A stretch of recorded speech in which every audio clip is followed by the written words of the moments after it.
शेख हसीना ने हिंसक कोटा विरोध के बीच इस्तीफा दिया। बांग्लादेश के लिए एक महत्वपूर्ण मोड़।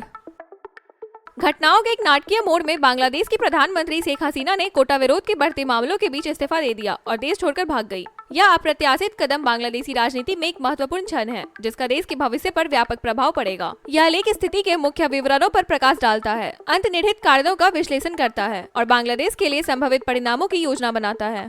क्या हुआ? 2009 से बांग्लादेश पर शासन कर रही शेख हसीना ने ढाका में तीव्र विरोध के बाद इस्तीफा दे दिया। विरोध, जो शुरू में सिविल सेवा नौकरियों में कोटा समाप्त करने की मांग से शुरू हुआ था, एक व्यापक सरकार विरोधी आंदोलन में बदल गया है। रिपोर्ट्स बताती है कि बांग्लादेश में स्थिति नियंत्रण से बाहर होने के कारण हसीना भारत भाग गई है और नई दिल्ली में शरण ले रही है। यह कब हुआ?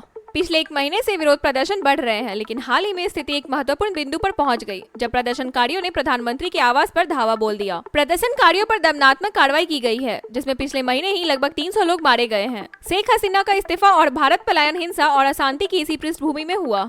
कौन शामिल है? इस नाटक में मुख्य किरदार शेख हसीना है, जिन्हें अक्सर बांग्लादेश की आयरन लेडी कहा जाता है। उनके नेतृत्व में बांग्लादेश ने महत्वपूर्ण आर्थिक विकास और तरक्की का अनुभव किया। हालांकि उनके कार्यकाल में सत्तावाद, असहमति के दमन और चुनावी हेरफेर के आरोप भी लगे हैं। प्रदर्शनकारी मुख्य रूप से छात्र और युवा नागरिक आंदोलन में सबसे आगे रहे हैं। सिविल सेवा नौकरियों में कोटा खत्म करने की उनकी शुरुआती मांग हसीना के इस्तीफे की मांग में बदल गई है, जो उनकी सरकार के प्रति व्यापक असंतोष से प्रेरित है। यह कहाँ हो रहा है? विरोध प्रदर्शनों का केंद्र राजधानी ढाका है, जहां हजारों लोग सड़कों पर उतर आए हैं। हालांकि अशांति सिर्फ ढाका तक सीमित नहीं है, पूरे देश में प्रदर्शन और झड़पें हो रही है। ढाका में प्रधानमंत्री का आवास प्रदर्शनकारियों के लिए मुख्य लक्ष्य था, जो राजनीतिक परिवर्तन की उनकी मांग का प्रतीक था।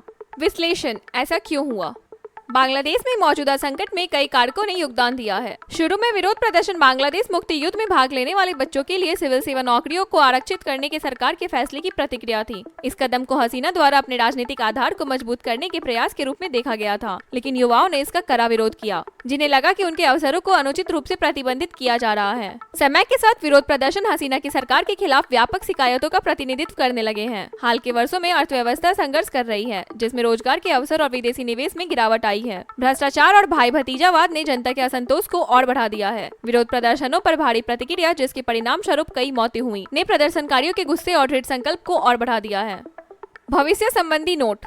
शेख हसीना का इस्तीफा बांग्लादेशी राजनीति में एक महत्वपूर्ण क्षण है। निकट भविष्य अनिश्चित है, जिसमें आगे अशांति और राजनीतिक अस्थिरता की संभावना है। नया नेतृत्व, चाहे अंतरिम हो या अस्थायी, प्रदर्शनकारियों की मांगों को संबोधित करने और व्यवस्था बहाल करने की चुनौतीपूर्ण कार्य का सामना करना पड़ेगा। दीर्घावधि में यह संकट बांग्लादेश में महत्वपूर्ण राजनीतिक सुधारों की ओर ले जा सकता है। अपनी शक्ति और संकल्प का प्रदर्शन करने वाले युवाओं के देश के राजनीतिक परिदृश्य में एक शक्तिशाली शक्ति बने रहने की संभावना है। बांग्लादेश को आगे बढ़ने के लिए उसे आर्थिक ठहराव, भ्रष्टाचार और अवसरों की कमी के अंतर्निहित मुद्दों को संबोधित करने की आवश्यकता होगी, जिसने इस अशांति को बढ़ावा दिया है। अंतर्राष्ट्रीय समुदाय, विशेष रूप से पड़ोसी भारत, जहां हसीना ने शरण ली है, बारीकी से देख रहा होगा। बांग्लादेश इस अशांत अवधि को कैसे पार करता है, इसका उसके भविष्य के प्रक्षेपवक और प्रमुख वैश्विक खिलाड़ियों के साथ उसके संबंधों पर गहरा प्रभाव पड़ेगा। शेख हसीना का इस्तीफा बांग्लादेश के लिए एक महत्वपूर्ण क्षण है, जो देश के भीतर गहरे बैठे मुद्दों को दर्शाता है। जैसे जैसे राष्ट्र संकट से जूझ रहा है, आगे का रास्ता चुनौतियों से भरा है।